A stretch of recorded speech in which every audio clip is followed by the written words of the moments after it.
एक पर्सन रोज के डाइट में अननोविंगली इनका ओवरडोज लेने लगता है, जिसमें हेडेक, स्वेटिंग, चेस्ट टाइटनेस जैसे सिम्टम्स देखने को मिलते हैं।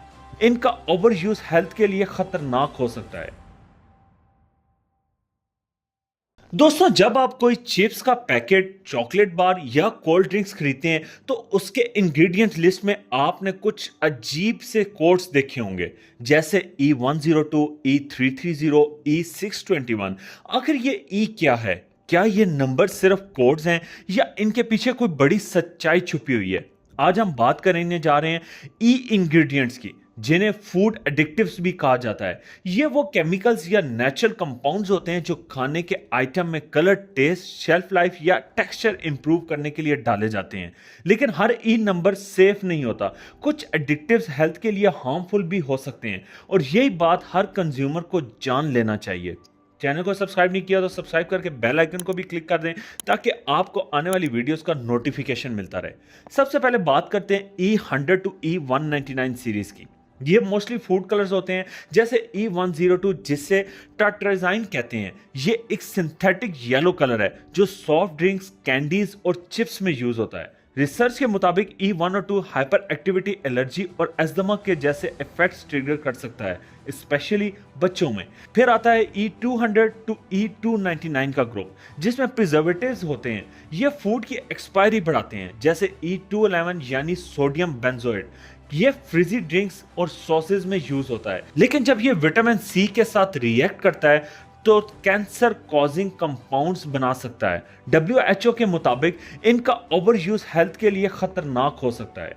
E300 टू E399 होता है एंटीऑक्सीडेंट्स का ग्रुप। ये थोड़े सेफ होते हैं, जैसे E300 यानी एस्कॉर्बिक एसिड, जो विटामिन सी का एक फॉर्म है। लेकिन हर एडिक्टिव को सिर्फ नंबर्स देखकर सेफ समझना गलती होगी।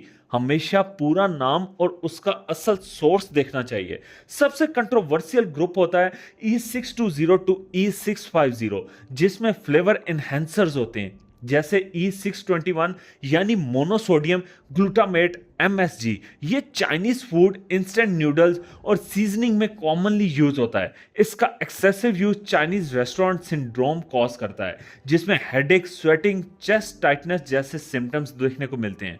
दोस्तों, कुछ ई नंबर्स हलाल होते हैं, लेकिन कुछ एनिमल सोर्स से बनते हैं और उनकी ओरिजिनल डाउटफुल होती है, जैसे E120, जिसे ओकिनियल कहा जाता है। वो एक इंसेक्ट से बनाया जाता है और रेड कलर के लिए यूज होता है। जो लोग वेजिटेरियन या विगान हैं, उनके लिए ये प्रॉब्लमेटिक हो सकता है, इसलिए फूड लेबल्स ध्यान से पढ़ना बहुत जरूरी है। अब सवाल ये उठता है, क्या सारे ई नंबर्स हार्मफुल हैं? जवाब है नहीं।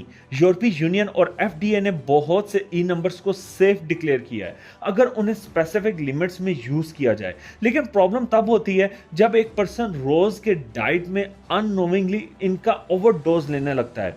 एक शॉकिंग बात यह है कि पाकिस्तान और साउथ एशियन कंट्रीज में अभी तक फूड लेबलिंग रेगुलेशन इतनी स्ट्रिक्ट नहीं है। कंपनीज हर प्रोडक्ट पर डिटेल नहीं लिखती और लोग भी इंग्रेडिएंट्स लिस्ट पढ़ने में इंटरेस्टेड नहीं होते। लेकिन यूरोप में हर ई नंबर का यूज रेगुलेट किया जाता है और अगर किसी एडिक्टिव का साइड इफेक्ट प्रूव हो जाए तो उसे तुरंत बंद कर दिया जाता है। इसलिए आज से एक स्मार्ट कंज्यूमर बन जाइए।